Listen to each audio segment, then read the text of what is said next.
year is 2002. It is 3 o'clock in the morning in a cramped bedroom in North London. The air is stale, thick with cigarette smoke and the heat of running hardware. The only light comes from the glow of a CRT monitor, flickering against the dilated pupils of a man who hasn't slept properly in months. He is not a trained soldier. He is not a foreign spy. He is a 40-year-old systems administrator sitting in his aunt's house wearing a dressing gown. But his fingertips are currently touching the nervous system of the most powerful military force in human history. On the screen, a slow, agonizing download bar is crawling forward. A 56K dial-up connection is struggling to pull a high-resolution image from a secure server located thousands of miles away, deep within the architecture of NASA's Johnson Space Center. Gary McKinnon watches the pixels render line by line. First, a black sky, then the curvature of the Earth, and finally, something else, a distinct, silvery shape. It looks like a cigar-shaped object, hanging effortlessly in the void, with no rivets, no seams, and no human markings. It is the proof he has sacrificed his sanity to find. The download bar hits 99%. His heart is hammering against his ribs. He moves the mouse to save the file. Suddenly, the cursor moves on its own. It is a terrifying, jarring motion. Someone else has taken control. The connection snaps. The screen goes black. The silence of the room returns, but now it feels heavy, suffocating. He isn't alone anymore. He realizes with a sinking dread in his stomach that while he was looking for them, they were looking for him. And they know exactly where he is. This single moment would trigger a decade-long geopolitical storm, threatening to extradite a man with Asperger's syndrome to a foreign supermax prison for 70 years. But to understand how one man with a cheap modem managed to humiliate the Pentagon and the NSA, we have to look past the headlines of the UFO hacker. We have to go back to the beginning. Gary McKinnon was never your typical cyber criminal. He wasn't a mercenary looking to sell state secrets to the highest bidder, nor was he an anarchist trying to crash the global financial system. Born in Glasgow and raised in London, he was a gentle, eccentric soul with a sharp mind that operated differently from the rest of us. Gary lived with Asperger's syndrome, a condition that often grants an individual an intense ability to focus, a deep affinity for complex systems, and an inability to let go of unanswered questions. When Gary latched onto a subject, he didn't just study it, he consumed it. By the turn of the millennium, his obsession had found a target: the suppression of information. The catalyst came in May 2001. At the National Press Club in Washington, D.C., a group known as the Disclosure Project held a historic conference. Over 400 military and intelligence witnesses, people with high-level security clearances, came forward to testify. They spoke of reverse-engineered alien technology, anti-gravity propulsion, and zero-point energy. They claimed that humanity had the technology to end reliance on fossil fuels, to provide free, limitless energy to the world, but that it was being hidden by a shadow government. For Gary, this wasn't just a conspiracy theory. It was a moral outrage. He saw a world suffering from pollution, war, and poverty, all while the solution was allegedly locked away in a black budget database.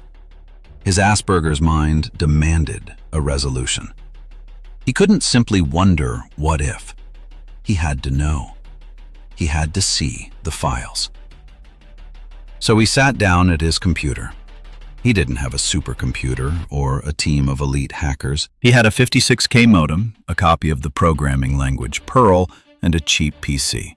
He began to teach himself the architecture of the U.S. military networks.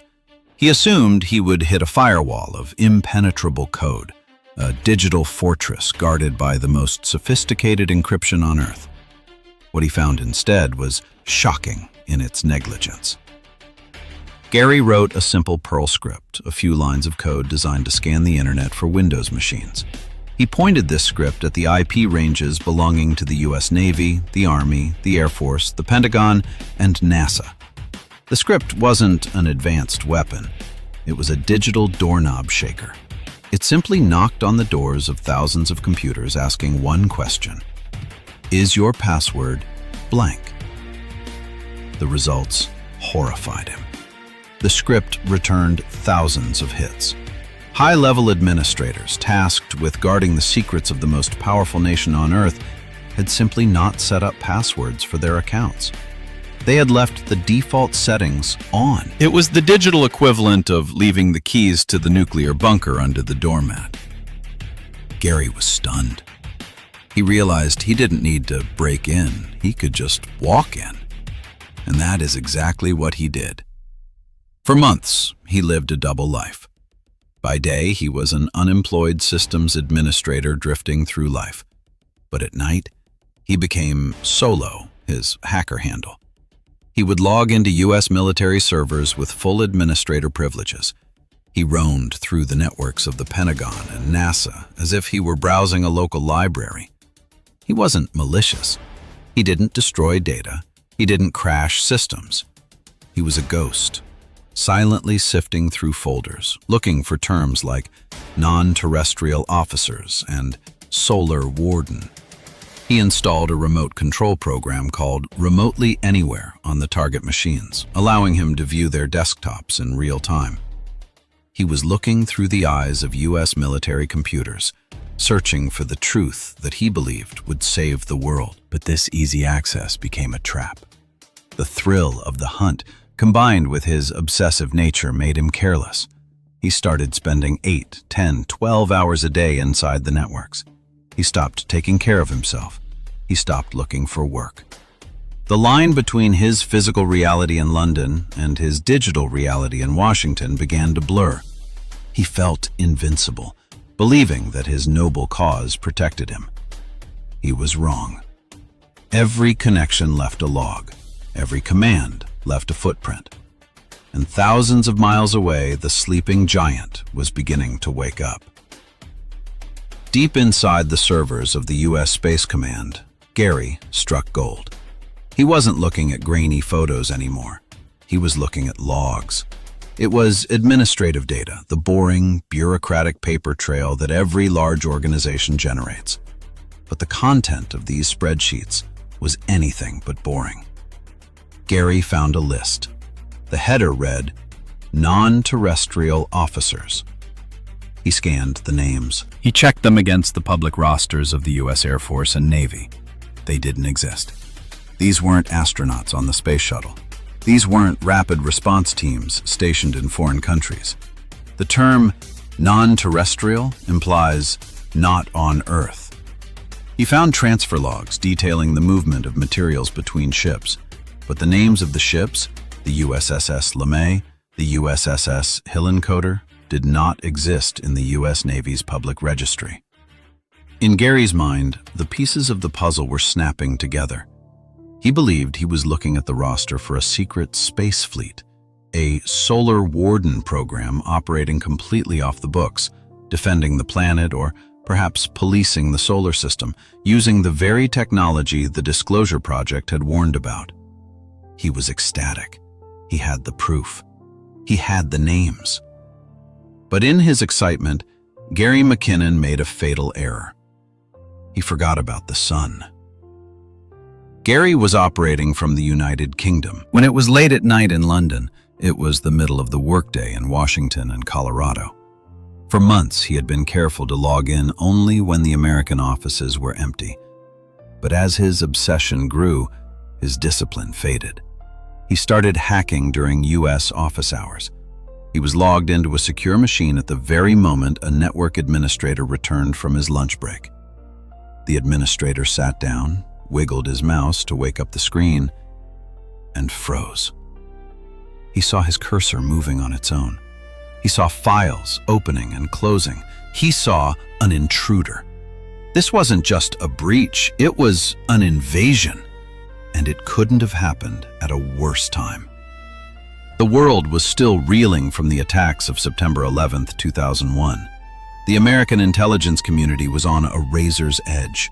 They were paranoid, hyper-vigilant, and expecting the next attack to come from Al-Qaeda. When they saw someone ghosting through the Pentagon's systems, deleting logs and accessing weapons data, they didn't think, curious British nerd. They thought, foreign state actor. They thought, cyber terrorism. Panic rippled through the Department of Defense. General J.T. Klein would later testify that the hack shut down the U.S. Army's Military District of Washington network of over 2,000 computers for 24 hours. They claimed it grounded supply lines. They claimed it compromised the safety of the naval fleet. The cost to fix the damage was estimated at $800,000, a number that would become central to the prosecution's case. The hunt was on. The U.S. military traced the connection back through the digital breadcrumbs. Gary had used software called Remotely Anywhere, but he hadn't routed his connection through enough proxy servers to hide his true location. The trail didn't lead to a cave in Afghanistan or a bunker in Moscow. It led to a phone line in Wood Green, North London. The Americans contacted Scotland Yard. They handed over the IP address and the name. The file landed on the desk of the National High-Tech Crime Unit. On the morning of March 19, 2002, the real world came crashing back in. Gary was asleep when the pounding started. It wasn't a polite knock. It was the heavy, authoritative thud of law enforcement. He stumbled to the door, groggy and disoriented. When he opened it, he wasn't greeted by men in black or CIA assassins. He was greeted by British police officers. "Gary McKinnon?" they asked. He nodded. "I arrest you on suspicion of offenses under the Computer Misuse Act." They swarmed the house. They confiscated his hard drive. The hard drive that contained the evidence, the screenshots, the logs, the proof he had spent a year gathering. They took his computer, his notes, his life. At the police station, Gary was surprisingly cooperative. In his mind, he hadn't done anything wrong. He wasn't a criminal. He was a whistleblower. He told them everything. He admitted to the hacking. He admitted to being solo. He explained about the UFOs, the free energy, the secret lists. The British detectives were baffled. They were expecting a master criminal, a mastermind of digital espionage. Instead, they had a mild-mannered man talking about anti-gravity propulsion. They let him go on bail, thinking it was a minor case of computer misuse. Gary went home, thinking the worst was over. He thought he would get a slap on the wrist, maybe some community service. He had no idea that across the Atlantic, the U.S. Department of Justice was drafting an indictment that would threaten to end his life as he knew it. The shadow of the American eagle was about to fall on Wood Green.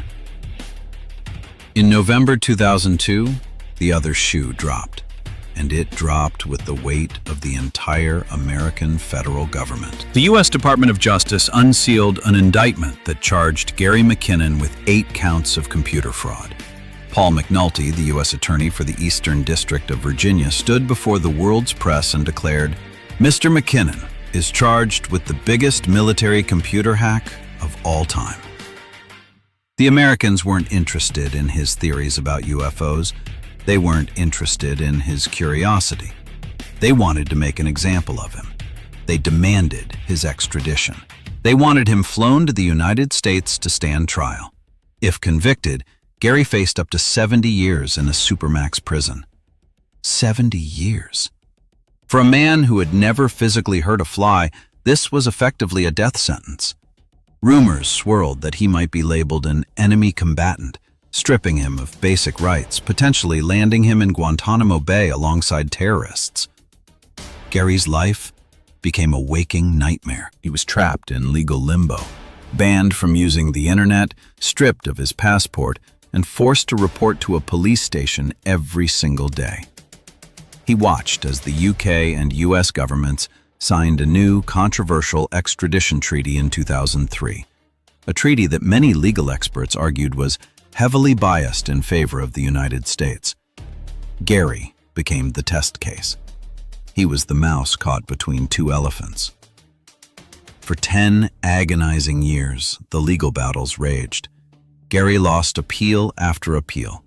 The High Court, the House of Lords, the European Court of Human Rights, every door seemed to slam shut in his face. With every loss, the private jet that would take him to a concrete cell in Virginia inched closer. But as the legal walls closed in, something shifted in the public consciousness. In 2008, a leading expert finally diagnosed Gary with Asperger's syndrome. Suddenly, the world saw him differently. He wasn't a dangerous cyber terrorist plotting the downfall of the West. He was a vulnerable, obsessive eccentric who had stumbled into something way over his head because he didn't understand social boundaries. The narrative changed. It became a story of David versus Goliath. His mother, Janice Sharp, launched a ferocious campaign to save her son. She rallied the press, celebrities, and politicians.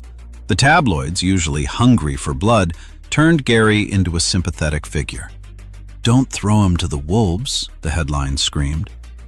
The British public began to ask an uncomfortable question.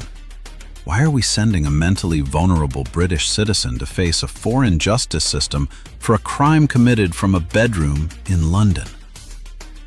The pressure on Gary was unbearable. Doctors warned that his mental health was deteriorating rapidly. He was depressed, anxious, and terrified. The medical reports were stark. If Gary were extradited, if he were ripped away from his family and placed in the isolation of a U.S. prison, there was a high risk he would take his own life. The extradition wouldn't just be a punishment, it would be an execution. The clock ticked down to October 2012. Gary had exhausted every legal avenue. His bags were effectively packed. The U.S. Marshals were waiting. The decision now rested with one person, the UK Home Secretary, Theresa May. The world held its breath. For a decade, the special relationship between the UK and the US had dictated that extradition was inevitable.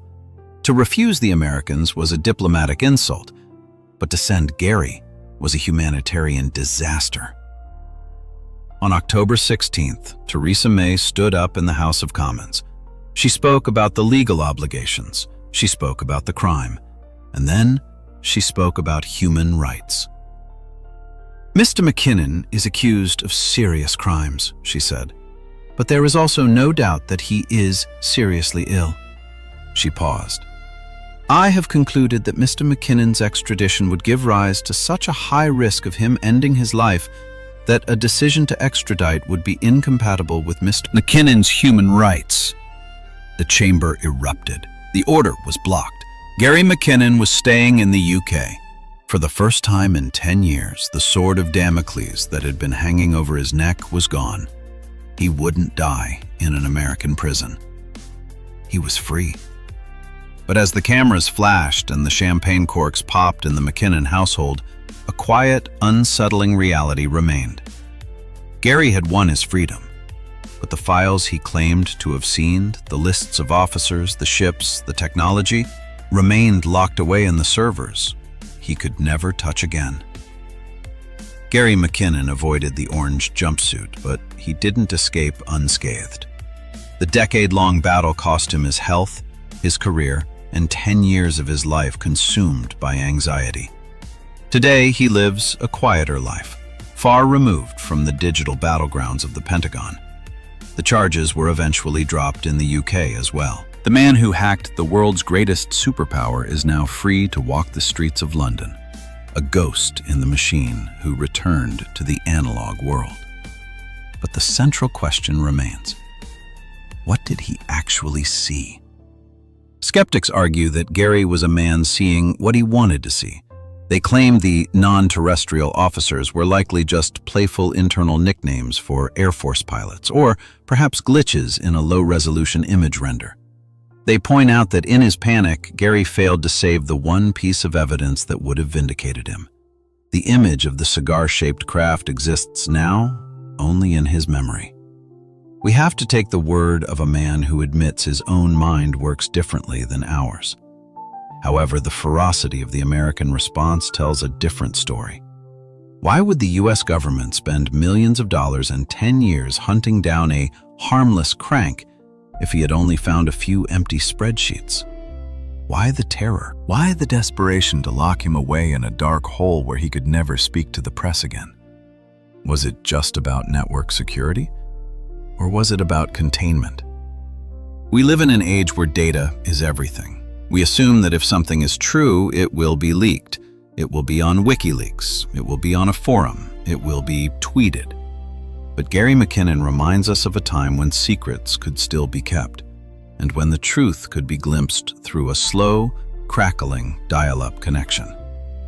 Gary McKinnon went looking for aliens. He was found by the FBI. He didn't bring back a hard drive full of proof. He didn't bring back a captured spacecraft. He brought back a story. A story about a door that was left unlocked and a shadow government operating in the dark. Perhaps the scariest thought isn't that Gary McKinnon was hallucinating. The scariest thought is that somewhere, on a secure server buried deep beneath the concrete of a military base, that file is still there. The loading bar is stuck at 99%, and the truth is waiting for someone else to finish the download.